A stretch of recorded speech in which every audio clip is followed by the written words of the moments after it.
Welcome to Measuring Success Right, the official podcast of the Marriott Student Review, a podcast for students by students, where we connect the leaders of tomorrow with the issues of today.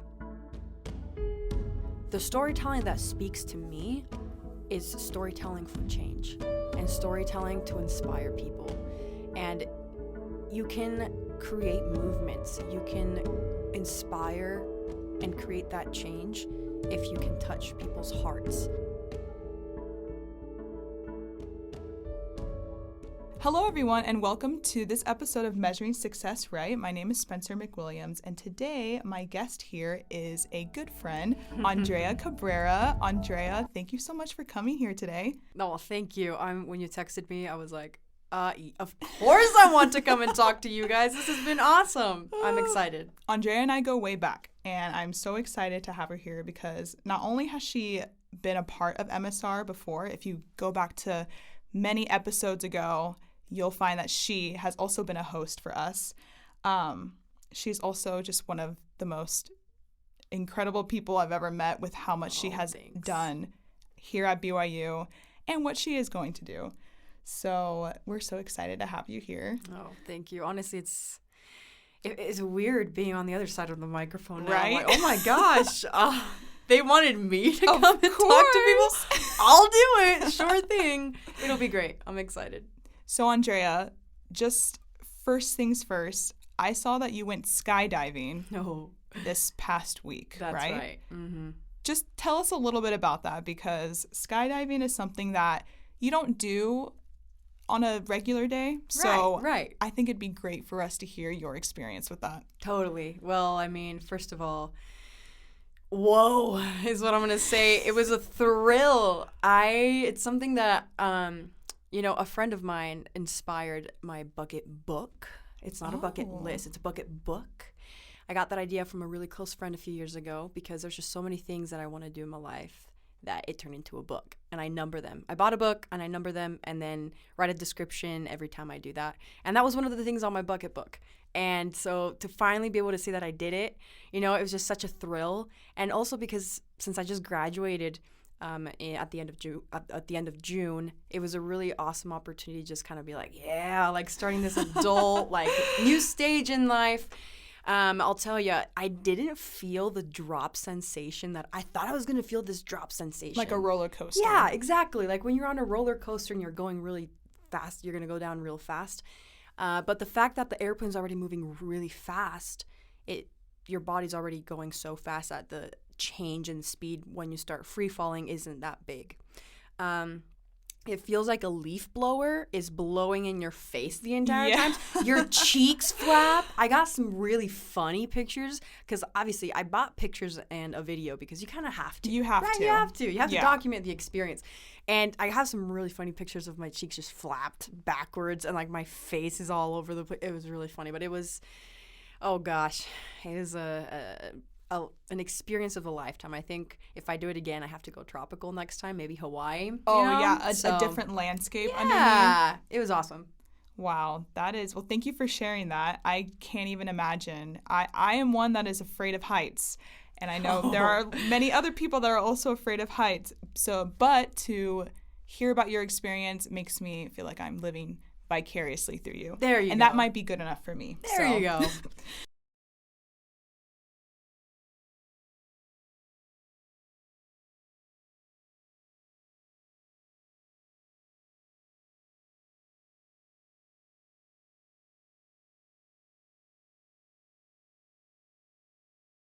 Okay, Andrea, for those that don't know who you are, we would love to hear just a little bit about yourself. So if you don't mind, tell us about you. Sure thing.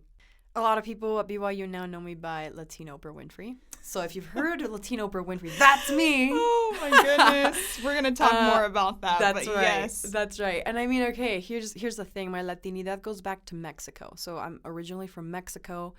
Lived there for about 6 years, and my family moved to the U.S., so that's how I know English really well. When people find out I'm from Mexico, they're like, oh my gosh, your English is so good. And I always just say, well, I basically grew up in the United States too.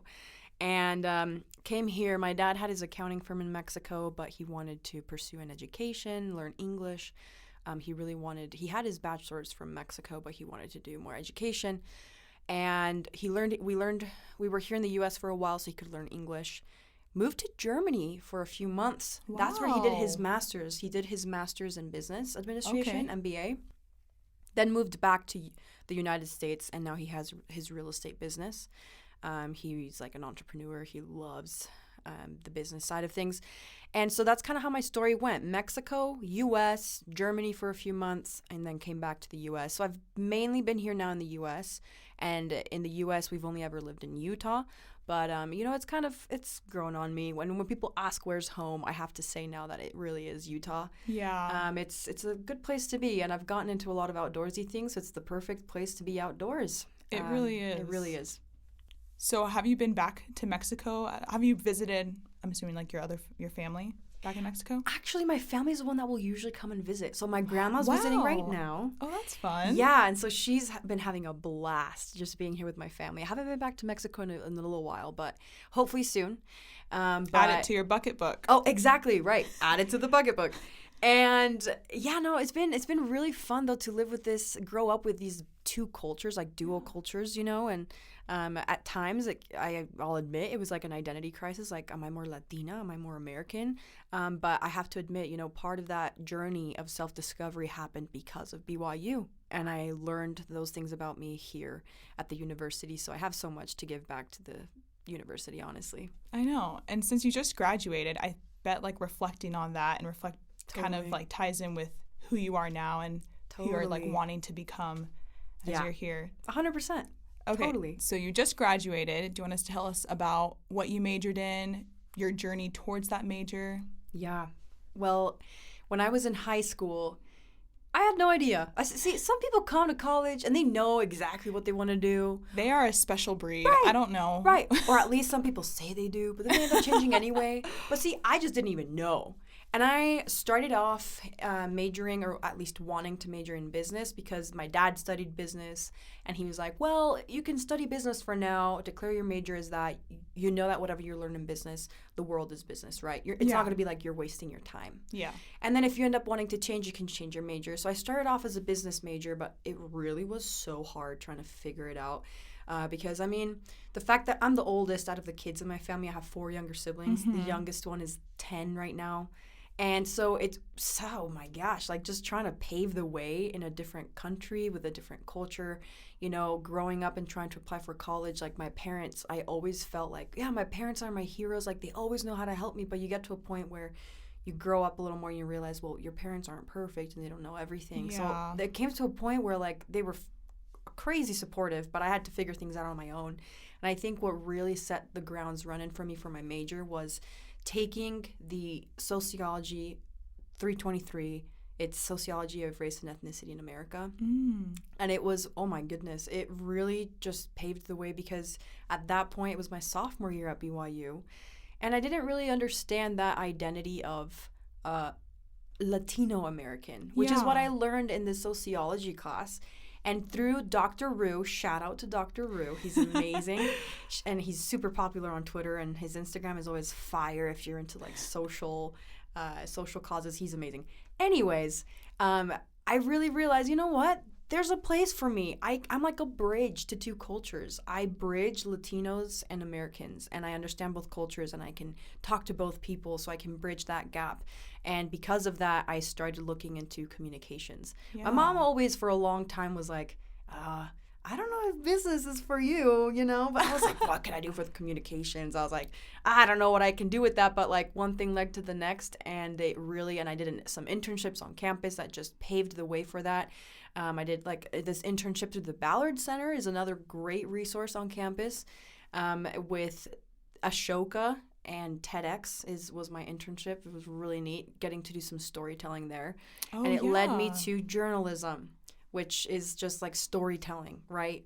And my business classes that I had taken just transferred to a business minor. So it all worked out. It did. You still got the business in there. Exactly. Okay, so to you, after being, a journalism major now, what makes a good story? Or what makes good storytelling? It depends what the purpose of the storytelling is. I think there's different types of storytelling for different purposes. The storytelling that speaks to me is storytelling for change and storytelling to inspire people. And you can create movements. You can inspire and create that change if you can touch people's hearts. And doing that through, I'm going back to our English classes here, doing that through like ethos and credentials and the whole thing you learn in English class, where you have to provide good information, credible information, make yourself credible, but also the heartstrings, right? And like if you can provide the proper information and also include those touching stories of maybe bringing that information to life and seeing how this information is affecting people, then that's what really works together, knits everything together to make a good story. So that could encompass so many different things, but for me, I'm all about those stories that touch the heart with credible information to cause social changes. What kind of experiences have you had where you were able to do that kind of storytelling? Like, is there any specific story that you covered or any internship that like really kind of solidified like, yes, like this is what I want to do? Totally. Well, one of the most neat experiences I've had as an undergrad that I had during my time at BYU really was having the opportunity to work for the multicultural office. And in the multicultural office, I got to be a project manager that I ideated, my boss came to me and was like, help us share our office story better. And he just gave me the full freedom to kind of take the reins and just create what I wanted. And so I ended up creating this project called MSS Story Narrative, where we shared our office story. And it's a continuing project, but I interviewed all of our the office advisors, and they were telling us their background with their culture and how they found themselves and everything. You can go and find these stories if you're interested on the MSS Instagram page. I believe it's just MSS BYU, and there should be about 9 videos there. And they're just so touching because you have these advisors. I got to hear all their stories, and it inspires change. And especially at BYU with I love how the university's been taking a stance and trying to help create a more unified and inclusive environment for people of color, for BIPOC people, and for minorities. And so this was just a perfect project to work on because the office just has experienced so much positivity from these videos, and it's part of that heartfelt with credible information storytelling where it's causing changes. And that kind of stuff really does work and can become so effective towards people that are watching it or reading it. I remember when I came to BYU, I didn't even know that there was like a multicultural student services center, which is crazy. Because I, as someone who is Samoan, Pacific Islander, I was like, oh, like I didn't think there would be like a whole services center catered towards, those that are of different cultures. So I think if I were to have come upon like those kind of storytelling things, I think I think I would have been able to have been more knowledgeable, inspired even, right? Yeah, inspired to embrace my culture as well, because I feel like I have dealt the same thing with you as like am I Samoan or am I American or more of either? Okay, totally. Going into that kind of like dual identity crisis of being Hispanic or American, what kind of experiences did you have at BYU that kind of created that for you, that made you embrace like your culture more? I think it came down to, obviously the multicultural office is really what helped me out a lot. I didn't know about the multicultural office until I was a student here as well. And I think it was actually like following that little intuition I had in me to be like, oh my gosh, like trying to understand my latinidad better, which meant associating more with like cultural individuals, cultural students around campus, and being involved in events like Fiesta, also an event that the multicultural office puts on every year, or visiting the Spanish speaking wards for a little bit, and it was just really like embracing that latinidad, like exposing myself more to it. Like I started picking up Latin dancing, and I even got Zumba certified. And it was you've been to some of my classes. They're amazing. They're so fun. It really is a lot of fun. So fun. And I think it's just that side of me that I didn't understand as much, or I was almost like afraid of because I didn't understand it. But it was actually embracing it, facing it, and like learning more about it. It helped me step into that identity. And BYU provided so many opportunities for it. For maybe students who might be dealing with the same thing as you, what kind of advice would you give them to step into it? Because I know sometimes it might be a little bit daunting, or I don't know, they maybe don't know where to even start. I mean, the MSS is a great resource for that. But what would be some good advice for students to maybe feel more comfortable in trying to figure that out for themselves? The thing that helped me out so much was talking about it with people. It was so therapeutic. And it doesn't even have to be people of your same culture. It can be people with like other cultures as well. But just understanding that I wasn't alone. And that's the thing. So many times, so many people think they're walking alone, think that they're experiencing it alone, that they're the only one out there feeling the way they're feeling. And you're not. There's so many other people out there. And if you can just create those connections and embrace and have those crucial conversations, oh my gosh, it's so therapeutic. It's so therapeutic. It helps you.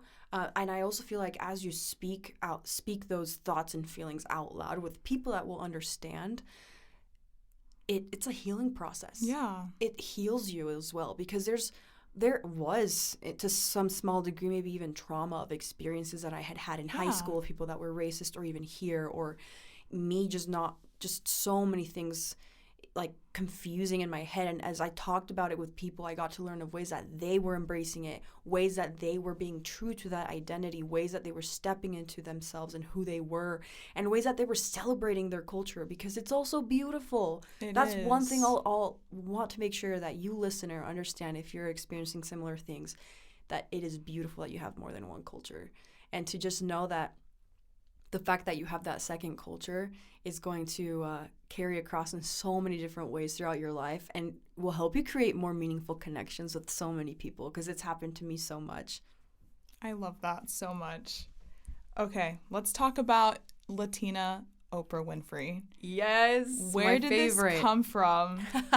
What inspired you for this? Just tell me everything about it, because I remember seeing an Instagram post and you used the hashtag. Yes. And I remember seeing it and being like, yes, like that is her. Like, yes, I can see that. So please tell us. I love that. Well, I guess this little idea, I guess some people call it craziness, but some people's craziness are some people's dreams, and I want to make this dream a reality. So I'll just throw that out there. So whatever you want to call it, my dream of this Latina Oprah Winfrey, it came to me about 3 years. Let's see, that was like 2017, 2018. Like 2017, like fall of 2017.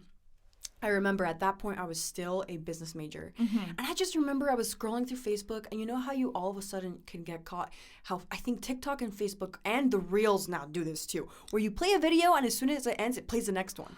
You don't even get to choose anymore. It just automatically plays for you. You can't stop. You can't stop. So it's an endless black hole sometimes. Oh, yeah. So there I was in the morning. I think I had saved a link to this like inspirational video that I had found on Facebook. I don't even remember. I was getting ready in the morning, and then all of a sudden it starts playing the next video, this Oprah Winfrey like inspirational speech thing that I somehow ended up on Facebook. And I was like, oh, Oprah Winfrey. The only real association I'd had with Oprah Winfrey prior to this was Drake and Josh. I was literally going to say, Drake and Josh. If you don't say Drake and Josh, I'm going to be so disappointed. Right. It was like, dude, Josh was like in love with Oprah. That's like what I remember from that episode, and it was like the best thing ever. And so that's the only real association I had with Oprah before that. And I was like, actually, this lady's really interesting. I see why Josh fell in love with her. And then I was like, well, I want to learn more about her life. And as I started looking up and learning more about her, I was like, oh my goodness, this lady has done so much, especially as a minority. And the intersectionality of being a female and also being African American. And I was like, she is so inspirational. Oh my gosh. And I had heard this really interesting thought of embracing yourself, embracing and looking, the way you can be successful in life is to look for mentors. looking for mentors, even if it's not people you know personally, you know, for images of like how you would like to be. And so back then in 2017, 2018, it was around that time, I was like, oh my gosh, okay, I'm going to choose her as a quote unquote mentor. I feel inspired when I read things about her. And then all of a sudden, I transitioned into communications, into journalism, and then I made the connection that she was also a journalist at 19. She was one of the youngest reporters of her time. And that's how she made her way. She went from reporting into, they took her, the producers for the show and everything just saw that she felt things so emotionally and that she was really good at talking with people. They eventually put her on a show. And she slowly started making it up until she had her own show. And then she started, you know, from there she blew up. She's amazing. The people love her. And so then after that, I was like, oh my gosh, well, you know what we need? She's done so many amazing things for African-American people, and especially as a woman. And I said, you know what? I think there's a perfect niche for a Latina Oprah.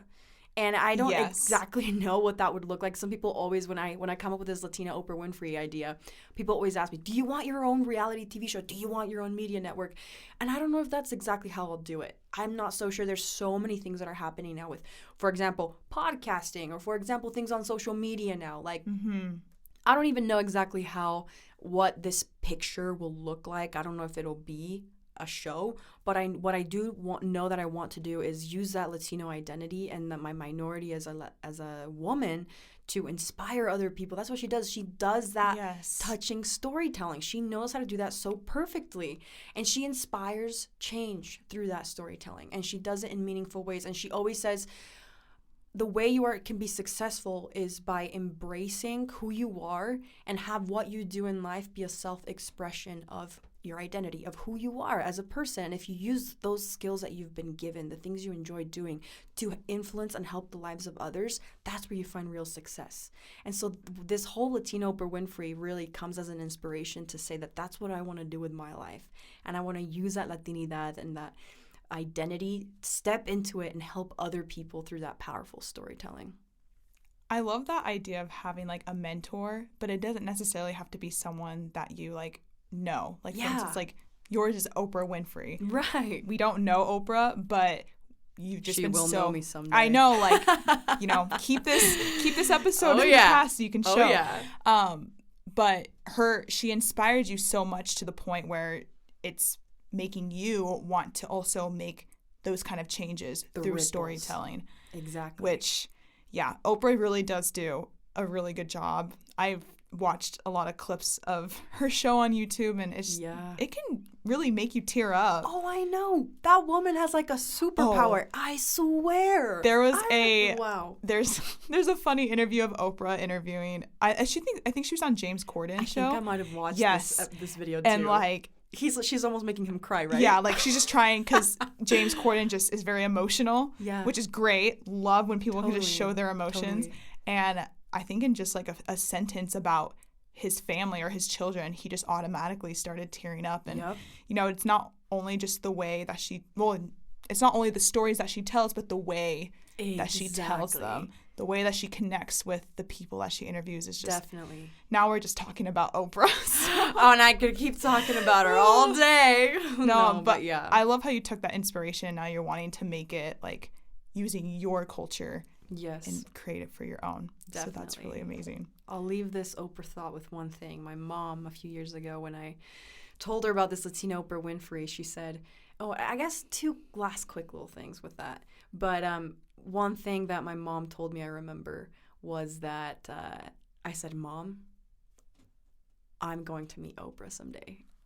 And then she was like, honey, now Oprah's gonna want to meet you someday. I was like, oh my God. Yes, Mom. Put that on a bumper sticker. Yes, Mom. Let's go. I love that she said that. She's so supportive, really. My family really is. And so anyways, and the name's traveling around really because I had the other quick thing I wanted to mention was she's now my friend, but I was in the library a few months ago, and this was still during COVID mask era. Mm-hmm.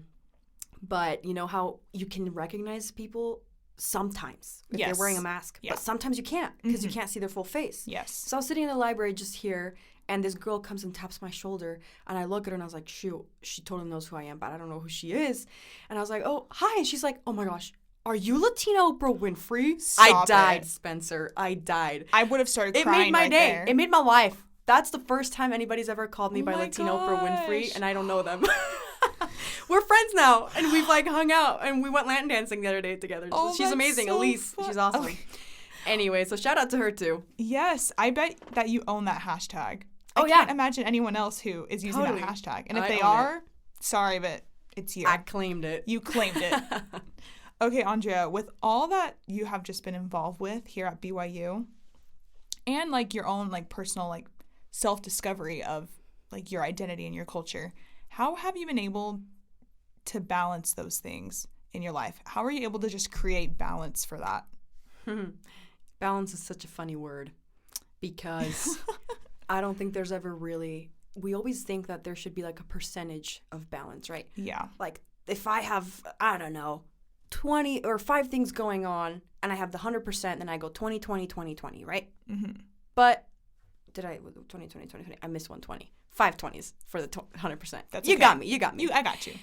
But the thing is, balance is such a funny word because I don't really think that balance is, I don't even know. I should have thought about this before. What better word to describe it than balance? But the thing is, the best way I've ever heard it described, and it was actually at a conference here at BYU. I don't recall exactly what it was. I think it might have been the Summit conference, and it was a time where the one of the, what was his name? Bednar, there we go. His son came. He was like a SHRM, like HR professional. He came and spoke to the university and some of the students that were there during that conference. And he said one thing that really stood out to me from that my dad has mentioned several times is like that whole idea of balance. What it really looks like is juggling, like plate spinning all the things you have. And like as soon as you notice that one of the plates is starting to get a little low, you have to say, okay, now it's time to start spinning this plate. But by the time you're doing that, some other plates are going to start wobbling as well. So you have to go and start spinning those. So there's never a moment where there will be an exact balance. It's really just about being smart enough and taking the time to have that moment to self-reflect and think, okay, how do I feel mentally? How do I feel physically? How do I feel spiritually? How do I feel emotionally? You know, just these different aspects of your life. And if you feel like something is missing, then taking the time to be willing to take away from some of those other things you're investing in to focus a little more on the plate that needs the spinning. I'm not perfect at it. I don't think anyone really is. Yeah. And if you ever think anyone is, I think they're just, faking it really well because it's really one of those fake it till you make it moments sometimes. It is. But that's the best way I've learned to think about that way. I think when you were talking about like people, it's never perfect, and that's so true. I was thinking of just these trends on social media of how like becoming that kind of person, Totally. that girl, that's what it's called, Right. where works out every day, Yeah. eats a healthy, balanced meals the whole entire day, Right. gets enough sleep, drinks enough water. It's just, and I think those are great things to aspire to, Right. but it's never just going to be perfect. And like you Never. said, it really takes reflection on those 4 elements of emotional, mental, physical, spiritual stuff, and realizing that if you don't have a perfect day, that's okay. Exactly. You have tomorrow. Exactly. You have tomorrow. We always have tomorrow, right? And so very true. All right, so to wrap up, Andrea, I think you already know what kind of question we ask at the end of our show. Right. And you've kind of touched on a lot of points of success throughout the show. Mm-hmm. But in your own words, and I guess in your own personal measurement, how do you measure success? I love this question, and that's why I've loved having the opportunity to work with MSR, because interviewing all the people that I did during my time gave me a really interesting perspective on what success means for me. And there's different ways that I could explain what it means for me, but in a very logical, formulative way of explaining it, I always go back to Mike Hawkins, one of my very first interviews with MSR. He was, I think, my second interview that I ever did. I was scared out of my mind. Wow. But he said I did great, and oh my gosh, whew, it was quite the interview. He's an economist that he did study at BYU, but then he got his master's at Pepperdine University. And when he came, he said, I have a formula of success. And he says that formula is S equals P plus W plus O. S is success. S, success, equals P, preparation, W, work, and he specifically said really hard work, plus opportunity, O. If you're prepared and you work your booty off, you work hard, when the opportunity comes, you take it. And oftentimes the reason why, the whole idea where people say life isn't giving me a chance or I haven't had the opportunity, I honestly don't believe in that. I just think people are either not prepared enough or they're not working hard enough. The reason being, there are so many opportunities out there, but if you have taken the time to prepare, then you'll have the skills when it comes, right? And if you've taken the time to be working really hard, it makes sense. Your mind is tuned to look for those opportunities, to embrace them, to jump on it as soon as you see it. So that's my logical, formulative way of saying what success means, right? If I'm going to give you more of a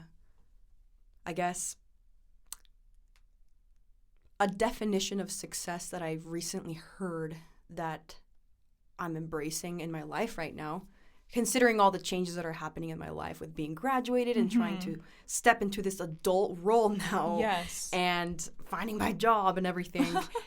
I was recently eating lunch at Capitol Hill in Salt Lake. A friend of mine, she's wonderful. She's doing an internship in Senator Romney's office.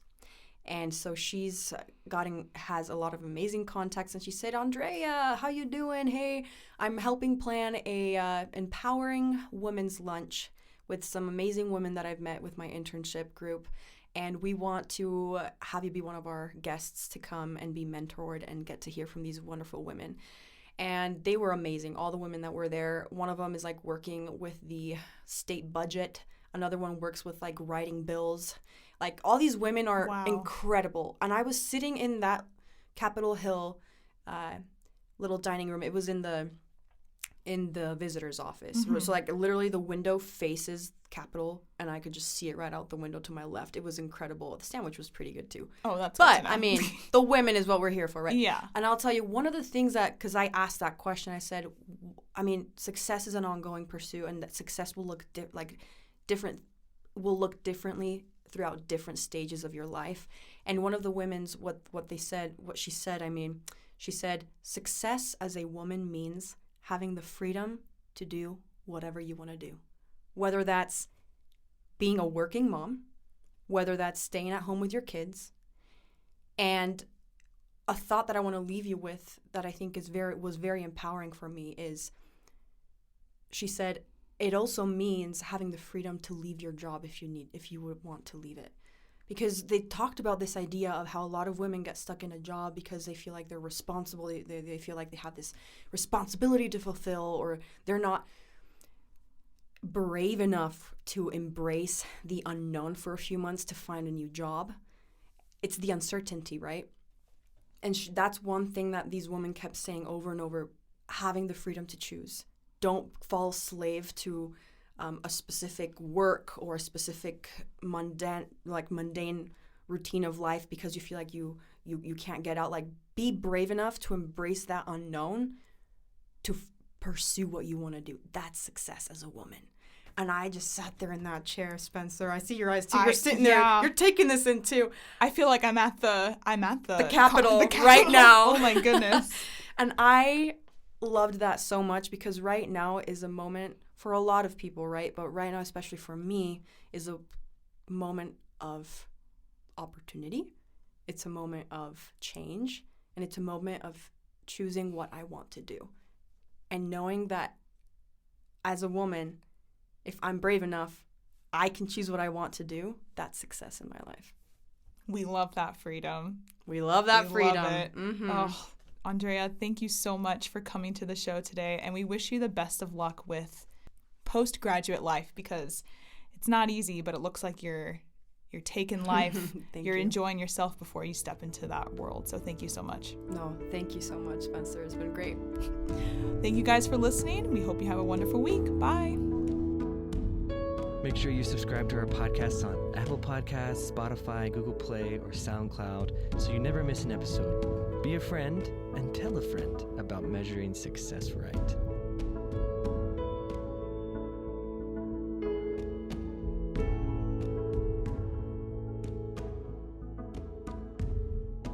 This podcast is a project of the Marriott Student Review at Brigham Young University. You can find us on Instagram, Twitter, and Facebook at Marriott Student Review or online at marriottstudentreview.org.